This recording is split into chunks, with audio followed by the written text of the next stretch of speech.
اور یہ پریشان ہے کہ تیل کا کیا کریں، کہاں سے لیں، سعودیہ سے لیں، فلاں سے کیا کریں۔ اب توجہ فرمائیں، پاکستانی حکمران، پاکستانی قوم، پاکستانی میڈیا، ان کی ذہنیت کا اندازہ لگائیں، یہ کتنے بڑے مجرم ہیں۔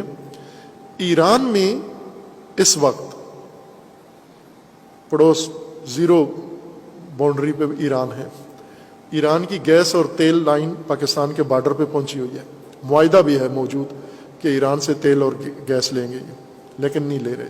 ایران میں اس وقت پٹرول کی قیمت کتنی ہے؟ ایرانی سفیر جو پاکستان میں ہیں، انہوں نے کل پرسوں اعلان کیا، جو پاکستان کے اخباروں میں چھپا ہے، 15 روپے پر لیٹر، 15 روپے پاکستانی۔ ایران کے سفیر نے اعلان کیا ہے کہ ایران میں پٹرول 15 روپے پر لیٹر ہے، پڑوس میں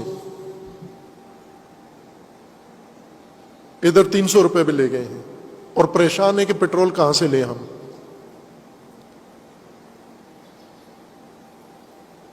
یہاں سے آپ کو ان کا خبث ذہنی نظر آئے گا، یہ ملک کے کتنے ہمدرد ہیں، ملک کے کتنے وفادار ہیں، اور قوم کے ساتھ ان کو کتنی ہمدردی ہے۔ یہ